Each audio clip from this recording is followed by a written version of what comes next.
Lady super star అని పిలిపించుకునే నయనతారకు కొంచెమైనా సిగ్గు సెల్ఫ్ రెస్పెక్ట్ ఉన్నాయా అనేవి నా డౌట్.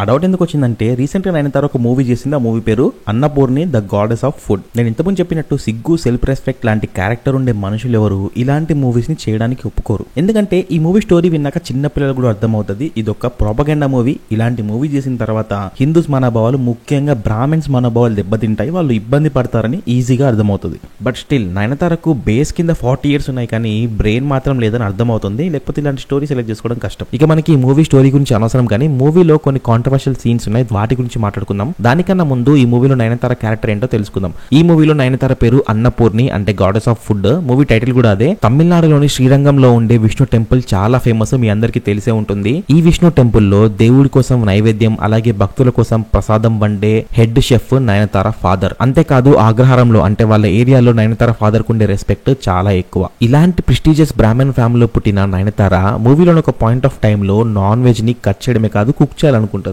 సరే పోనివ్వండి, తను షెఫ్ అవ్వాలనుకుంటుంది కనుక తన గోల్ కోసం తన రిలీజియన్ ని పక్కకు పెట్టింది అనుకుందాం. కానీ ఈ డిసిజన్ తనకు తానుగా తీసుకొని ఉంటే మూవీలో ప్రాబ్లం ఉండేది కాదు.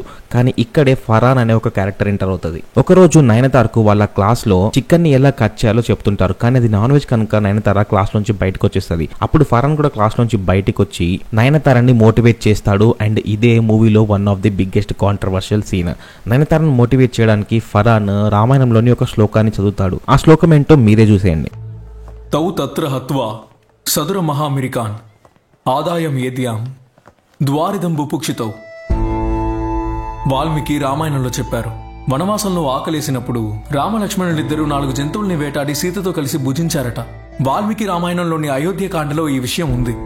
ఇక్కడ ఒక ఫన్నీ థింగ్ ఏంటంటే రోజు రామాయణం మహాభారతం చదివే ఫ్యామిలీ నయనతారది అండ్ వాళ్ళ ఫాదర్ది. కానీ ఇక్కడ ఒక ముస్లిం ఫరాన్ ఒక కోర్ బ్రాహ్మణ్ అయిన నయనతారకు రామాయణం గురించి ఎక్స్ప్లెయిన్ చేస్తున్నాడు. సరే ఈ లాజిక్ ని పక్కకు పెట్టేద్దాము. కాకపోతే ఫరాన్ చెప్పిన ఈ శ్లోకము రామాయణంలోని అయోధ్య కాండలోది అని చెప్పి ఫరానే క్లియర్ గా మూవీలో చెప్తాడు. ఈ విషయం గుర్తుపెట్టుకోండి. కానీ ఈ శ్లోకం రియల్ మీనింగ్ ఏంటంటే రాముడు లక్ష్మణుడు వీళ్ళిద్దరూ కలిసి 4 జింకల్ని వేటాడారు. ఆ తర్వాత వాళ్లకు చాలా ఆకలిగా ఉండడంతో ఒక చెట్టు కింద కూర్చున్నారు. ఇది మాత్రమే ఆ శ్లోకానికి మీనింగ్. అండ్ ఇది అయోధ్య కాండలోదే. ఫరాన్ చెప్పిన మాటల్లో ఇది ఒక్కటి మాత్రమే నిజం. అండ్ అయోధ్య కాండ అరణ్య కాండ కన్నా ముందొస్తుంది. అయోధ్య కాండలో రాముడు లక్ష్మణుడు కలిసి ట్రైనింగ్ కోసం వాళ్ళ రాజ్యం మొత్తం తిరుగుతుంటారు. అండ్ అక్కడే వాళ్ళు హంటింగ్ నేర్చుకుంటారు. హంటింగ్ లో భాగంగా వాళ్ళు 4 డీర్స్ ని చంపుతారు. ఇది మాత్రమే ఆ శ్లోకానికి అర్థం. అండ్ అయోధ్య కాండ తర్వాత రాముడికి పెళ్ళవుతుంది. దాని తర్వాత అరణ్య కాండలో రాముడు సీత లక్ష్మణుడు కలిసి అడవికి వెళ్తారు. అంతేకాదు రామాయణంలో క్లియర్ గా మెన్షన్ చేశారు రాముడు pure vegetarian.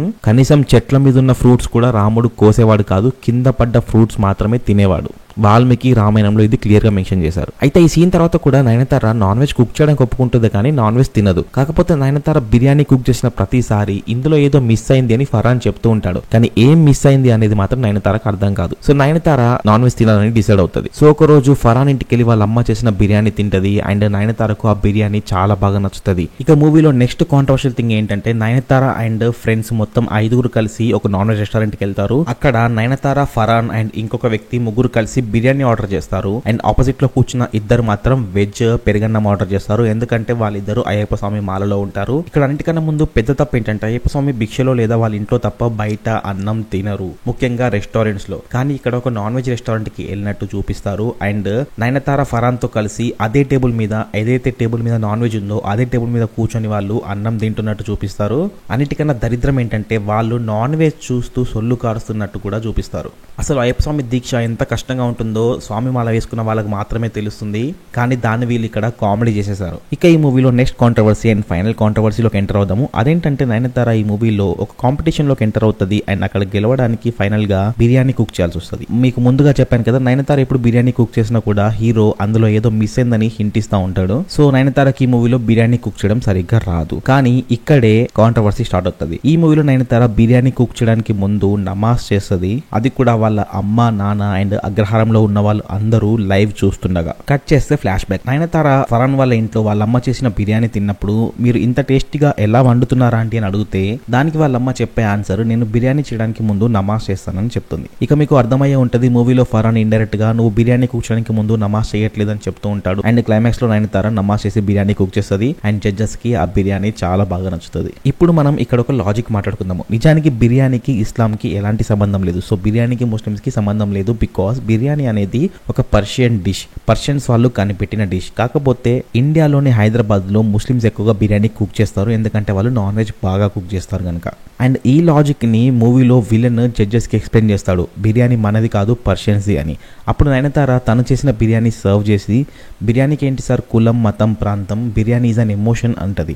Just 5 minutes back Nayanthara biryani cook చేయడానికి ముందు నమాజ్ చేస్తుంది. నమాజ్ చేయడం వల్ల బిర్యానీ టేస్ట్ పెరుగుతుందని చెప్తుంది. కానీ క్లైమాక్స్ లో మాత్రం మళ్ళీ బిర్యానీకి కులం మతం లేదని ఒక డైలాగ్. ఇవి ఈ మూవీలో కాంట్రవర్సీలు. ఇక ఈ మూవీలో ఉన్న ప్రాపగాండా ఏంటో 2 lines లో చెప్తాను వినండి. ఫస్ట్ థింగ్, ఇది అయ్యప్ప స్వామి సీజన్, హిందూ సెంటిమెంట్. సరిగ్గా ఈ సీజన్ లో రిలీజ్ అయ్యే ఈ మూవీలో అయ్యప్ప స్వాములని ఇన్సల్ట్ చేసి వాళ్ళ మనోభావాలు దెబ్బతినేలా చేశారు. ఇంకొకటి ఏంటంటే ఈ January 22 అయోధ్యలో రాముడి టెంపుల్ ఇనాగ్రేషన్ జరుగుతుంది. అండ్ మూవీలో రాముని డిగ్రేడ్ చేసి కంప్లీట్ హిందూ సెంటిమెంట్స్ ని కూడా వీళ్ళు ఇన్సల్ట్ చేశారు. అండ్ తమిళనాడులో ఇలాంటి మూవీస్ కొత్త ఏం కాదు. మొన్న వచ్చిన మామన్నన్, అంతకుముందు నయనతార ఒక మూవీ చేసింది. ఆ మూవీ నాకు ఎగ్జాక్ట్ గా గుర్తులేదు, బట్ స్క్రీన్ మీద వేస్తాను చూడండి. ఇవన్నీ కూడా ప్రొపగండా మూవీసే, ఎందుకంటే ఈ ఎలక్షన్స్ ఉన్నాయి కనుక ఈ కైండ్ ఆఫ్ మూవీస్ ని తీస్తున్నారు. సో ఇది గైస్ అన్నపూర్ణ మూవీ సంబంధించిన కాంట్రవర్సీస్ అండ్ దాని వెనకాల ఉన్న తమిళనాడు గవర్నమెంట్ ప్రొపగండా. ఈ వీడియో కనుక మీకు నచ్చుంటే నా ఛానల్ కి సబ్స్క్రైబ్ చేసుకుని వీడియోని లైక్ చేయండి. మరి ఇంట్రెస్టింగ్ వీడియోస్ తో మీ ముందుకు వస్తాను. Until then take care, bye by.